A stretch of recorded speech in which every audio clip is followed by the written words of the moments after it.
हमने balance star connection देखा था थ्री फेस का, जिसमें हमने लाइन वोल्टेज और फेस वोल्टेज के बीच में जो रिलेशन निकाला था वो था V phase equals to V L by root three, या V L equals to root three into V phase. और लाइन करंट और फेस करंट में क्या रिलेशन था, I L equals to I phase. ये स्टार कनेक्शन में हमने phase voltage और लाइन वोल्टेज और फेस करंट और लाइन करंट के बीच में रिलेशन निकाला था। उसके बेसिस पे हम कुछ क्वेश्चन करेंगे। अब जैसे हम अभी सिंपल क्वेश्चन ले रहे हैं, हम डेल्टा का लोड भी पढ़ लेंगे, तो उसके बाद हम थोड़ा सा क्वेश्चन में वैरायटीज़ भी देखेंगे। अब जैसे इसमें क्वेश्चन में आपको दिया है बैलेंस स्टार कनेक्टेड लोड है आपका। बैलेंस स्टार कनेक्टेड लोड मतलब तीनों फेस का जो इम्पिडेंस होगा वो सेम होगा, ठीक है, जो कि दिया हुआ है आपको 8+6J ओम पर फेस। 8+6J दिया हुआ है आपको, मतलब इम्पिडेंस की वैल्यू R+GXL के फॉर्म में दी हुई है। और अगर ये 8-6J होता तो ये होता रेजिस्टेंस और कैपेसिटिव का रिएक्टेंस, है ना, माइनस में होता, क्योंकि हम R+GXL RL लोड में लिखते हैं और R-GXC हम RC लोड में लिखते हैं। तो ये इंडक्टिव लोड है जिसमें कि रेजिस्टेंस R क्या है 8 ओम है और इंडक्टिव रिएक्टेंस XL की वैल्यू है 6, है ना। तो 8+6J 8+6J 8+6J, क्योंकि बैलेंस स्टार कनेक्टेड लोड है, तो बैलेंस स्टार कनेक्टेड लोड में जैसे कि आपको मालूम है सिमिलर एंड्स या फिनिशिंग एंड्स एक पॉइंट में जुड़े हुए होते हैं, जिससे एक न्यूट्रल कंडक्टर निकलता है, और बाकी सब फेज लाइंस होती हैं, है ना। ये फेज वाली लाइन 1 लाइन 2 लाइन 3, तो ये अलग अलग फेज हो गए, और ये न्यूट्रल कंडक्टर। तो दो लाइन के बीच का वोल्टेज होता है लाइन वोल्टेज। अब क्वेश्चन में ध्यान रखें, जब कभी भी लिखा रहा है is connected to three phase 400 volt supply, तो ये ध्यान रखें जब लिखा है 400 वोल्ट सप्लाई, क्वेश्चन में जब तक कि आपको मेंशन ना करे कि फेज वोल्टेज है कि नहीं है, तब तक आप उसको लाइन वोल्टेज ही कंसिडर करेंगे, ध्यान रखें। जब तक क्वेश्चन में ये लिखा ना हो 400 वोल्ट के बाद लिखा हो शायद ब्रैकेट में फेज वोल्टेज या फेज वोल्टेज और 400 वोल्ट, तो जब तक फेज वोल्टेज स्पेसिफाई ना करे तब तक जो क्वेश्चन में वोल्टेज की वैल्यू दी हुई होगी उसको हमेशा लाइन वोल्टेज ही कंसिडर करना। ये 400 वोल्ट है तो इसे 400 वोल्ट ही कंसिडर करना लाइन वोल्टेज, ठीक है। और कभी होता है single phase load of this is connected to this supply, है ना। तो सिंगल फेस बोल दिया तो सिंगल फेस में तो फेस वोल्टेज ही होगा, लाइन वोल्टेज तो होगा नहीं, वहाँ सिर्फ सिंगल फेज होगा, एक फेज और एक न्यूट्रल कंडक्टर के बीच का वोल्टेज। तो जब सिंगल फेज दिया हो और या ब्रैकेट में फेज वोल्टेज दिया हो तभी उसको फेज वोल्टेज कंसिडर करें, अदरवाइज उसे फेज वोल्टेज ना कंसिडर किया जाए। ये क्वेश्चन में ऐसा कुछ नहीं दिया हुआ है, तो 400 वोल्ट हमारे यहाँ पे लाइन वोल्टेज ही रहेगा। अब दो लाइन के बीच का वोल्टेज हमने लिया है 400 वोल्ट, यही हमने डिफाइन भी किया था लाइन वोल्टेज को, लाइन टू लाइन वोल्टेज हो या लाइन वोल्टेज, दो लाइन के बीच का वोल्टेज।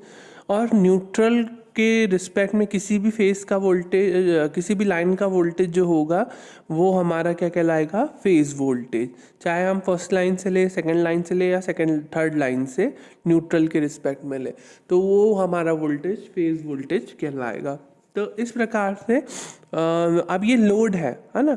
अब ये हमारा बैलेंस स्टार कनेक्टेड लोड है, ध्यान रखें हम ये आपकी थ्री फेज वाइंडिंग नहीं है जिससे कि आपको सप्लाई प्राप्त हो रही है, इसमें करंट फ्लो होगा, इसमें करंट आएगा। तो इसमें करंट आएगा, करंट की डायरेक्शन अंदर की तरफ, इसमें भी अंदर की तरफ, इसके अंदर की तरफ। इसमें फेज द्वारा, थ्री फेज सप्लाई द्वारा करंट इन लोड में पहुंचेगा। ये लोड है हमारा, है ना। थ्री फेज हमारा जनरेटर नहीं है, जनरेटर होता तो ये बाहर की तरफ होते करंट की डायरेक्शन, ठीक है। तो ध्यान रखिए ये सारे करंट आएंगे इस पॉइंट पे, और ये इधर से न्यूट्रल कंडक्टर की वैल्यू होगी first phase current, second phase current plus third phase current. तो इस प्रकार से ये अंदर की तरफ होगी करंट की डायरेक्शन। हालांकि ये सब मैटर नहीं करता, पर आप डायग्राम बना के करें तो आपको थोड़ा सा ज़्यादा अच्छा दिखेगा और कन्वीनियंस भी होगी आपको उसमें। अब जेड फेस का मैग्नीट्यूड निकालना हो तो ये जेड की वैल्यू तो आपको आर प्लस जी एक्सएल के फॉर्म में दी हुई है। अब इसका मैग्नीट्यूड लिखेंगे तो हम जेड फेस की वैल्यू क्या लिख सकते हैं, under root of R square plus XL square. तो आर की वैल्यू है 8 स्क्वायर प्लस एक्सएल की वैल्यू है 6 स्क्वायर, तो R square plus XL square की वैल्यू हो जाएगी 10 ओम। वी फेस की वैल्यू क्या होती है स्टार कनेक्शन में, स्टार कनेक्शन में वी फेस की वैल्यू होती है V L by root three. V L आपको दिया है 400 वोल्ट और डिवाइड बाय रूट थ्री, तो वो 230.96 सपोज कुछ ऐसा आएगा, तो आप उसको 231 वोल्ट कंसिडर कर सकते हैं। तो 231 वोल्ट आ जाएगा। 231 वोल्ट जो आया है फेस वोल्टेज वो मैंने यहाँ पे मेंशन कर दिया, दिस इज 231 वोल्ट। वैसे फेस करंट की वैल्यू को अगर हम लिखते हैं तो फेस करंट की वैल्यू क्या होगी, V phase by Z phase, I equals to होता है वी बाय जेड, तो फेस करंट की वैल्यू जाएगी 231/10 equals to 23.1 ampere. Star connection में लाइन करंट और फेस करंट का मान एक समान होता है, इसलिए I L equals to I phase होगा जिसकी वैल्यू होगी 23.1 एम्पियर। क्वेश्चन में हमको लाइन करंट निकालने बोला है, पावर फैक्टर, पावर जो निकालना है वो एक्टिव पावर बोल सकते हैं, पावर डिसिपेशन बोल सकते हैं, पावर कंजम्पशन बोल सकते हैं, ट्रू पावर बोल सकते हैं। तो ये सभी एक ही चीज़ से निकलेगा जो आपने दो फॉर्मूले पढ़े हैं थ्री फेस में, √3 VL/IL cos फाई से या तो 3 V phase I phase cos phi से। एंड टोटल VA जो लिखा रहता है टोटल VA किसकी यूनिट होती है, एपरेंट पावर की, S की वैल्यू होती है जिसका मान होता है √3 VL/IL या 3 V फेस आई फेस या under root of P square plus Q square. ये आपने ये भी चीज़ पढ़ चुके हैं। तो लाइन करंट निकाल लिया हमने, लाइन करंट के लिए हमें क्या निकालना पड़ा था, फेस करंट। फेस करंट के लिए हमें निकालना था फेस वोल्टेज, फेस वोल्टेज के साथ साथ हमको क्या निकालना था, जेड फेस, इसलिए हमने ये सब मान पहले निकाले, तभी आई एल की वैल्यू हमको पता चली। इसके बाद हमें निकालना है power factor, power and total V A.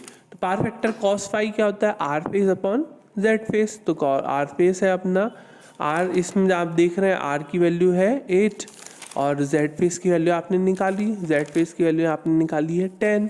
तो हमने जेड फेस की वैल्यू रखे 10, तो 8/10 it is equals to 0.8 lag. Third power की वैल्यू निकालना है, equals to √3 VL/IL cos phi से निकाल सकते हो, 3 V phase I phase cos phi से भी निकाल सकते हो आप। तो √3 इंटू 400 इंटू 23.1 इंटू 0.8, तो 12,800 वाट या 12.8 किलो वाट, इसको 12.8 किलो वाट भी लिख सकते हो आप। अगर आपको पावर पर फेज निकालने बोले तो पर फेज में ध्यान रखें या तो इसको डिवाइड बाय 3 कर दें, है ना, या तो फिर इसको V phase I phase cos phi से निकालें, वी फेस की वैल्यू आई फेस की वैल्यू cos फाई की वैल्यू। तो ये वैल्यू आप निकाल के मुझे भेजें क्या आएगी, है ना। एस इक्वस टू √3 VL/IL, तो यहाँ पे एस इक्वस टू आ गया 16,000 VA या 16 KVA, ये भी लिख सकते थे आप, KVA के फॉर्म में भी लिख सकते थे। नेक्स्ट क्वेश्चन दिया है आपको, balance star connected load of 15 ohm in series with 0.03 henry are connected, ये हेनरी है आपका H, are connected per phase to 400 volt 50 hertz supply, then find phase current, line current, total power dissipation और power factor। तो इन सब का मान आपको निकालना है। अब बैलेंस स्टार कनेक्टेड लोड है 15 ओम, आर की वैल्यू दी हुई है 15 ओम, एल की वैल्यू दी हुई है 0.03 henry, it is connected per phase to this much voltage of supply, then ये you have to find these values, है ना। तो आप 15 ओम आर की वैल्यू है और 0.03 हेनरी में दिया हुआ है, तो इंडक्टेंस की वैल्यू एल की वैल्यू होगी, एक्सएल की वैल्यू नहीं होगी, ध्यान रखें। तो एक्सएल की वैल्यू निकालने के लिए हमें क्या करना पड़ेगा, 2πfl, 2 पाई की वैल्यू हम 3.14 या 22/7 लिख सकते हैं, एफ की वैल्यू 50, एल की वैल्यू दी हुई है 0.03 हेनरी, तो यहाँ से एक्सएल की वैल्यू निकल गई 9.426 ओम। अब जेड की वैल्यू हम निकाल सकते हैं under root of R square plus XL square से, जेड की वैल्यू क्या जाएगी 17.72 ओम, और वी फेस आएगा हमारा VL/√3 से, VL/√3 से 231, और आई फेस की वैल्यू क्या होगी, V phase by Z phase, same जैसा हमने प्रीवियस केस में किया था पूरा वही हमको करना है, इसमें और कोई चेंजेस नहीं है। आई फेस आई एल के बराबर होगा क्योंकि ये हमारा स्टार कनेक्शन है ना, और W से भी रिप्रेजेंट कर सकते हैं पावर को, P से भी रिप्रेजेंट कर सकते हैं, √3 VL/IL cos फाई यहाँ से निकाल लेंगे, पर cos फाई हमने अभी तक कैलकुलेट नहीं किया है, तो cos फाई को R/Z से आप इस प्रकार से 0.85 आपकी आ जाएगी, और W की वैल्यू 7679 वाट कुछ आएगी। तो आप इस कैलकुलेट करके देख लीजिएगा कि यही वैल्यू आ रही कि नहीं, और हो सकता है कुछ और आए तो आप करेक्ट कर लीजिएगा। Balance star connected load of 50 ohm in series with 50 microfarad is connected per phase to this much voltage supply, then find I phase I L and P and cos phi. ये आपको करना है ये question, ये मैं नहीं करवाऊंगा और इसको मैं एक्सप्लेन भी नहीं करने वाला। यहाँ पे देखो 50 माइक्रोफैराड ये कैपेसिटेंस की वैल्यू है, कैपेसिटेंस की वैल्यू आपको दी हुई है तो एक्सी की वैल्यू निकालना पड़ेगा आपको। एक्सी की वैल्यू निकालोगे 1/2 पाई एफ सी से, 2 पाई एफ सी 50 माइक्रो फेराड है तो 15 to 10 की पावर -6 करना नहीं भूलिएगा इसको। और वहाँ से आपको एक्स सी का मान जैसे ही मिल जाएगा तो आप जेड की वैल्यू निकाल सकते हो, √r² प्लस एक्स सी का स्क्वायर। जेड की वैल्यू निकल जाएगी, वी फेस निकाल लेना, आई फेस निकाल लेना, आई एल निकल जाएगा, पी निकल जाएगा, कॉस वाई निकल जाएगा। तो इस प्रकार से इस तरह के क्वेश्चन आपको ईजिली बन जाएंगे। ईजी क्वेश्चन आते हैं कई बार जनरली, और कुछ थोड़े बहुत वेरिएशन भी होंगे तो हम उसको नेक्स्ट डेल्टा और मैश कनेक्शन पढ़ने के बाद उसको देखेंगे।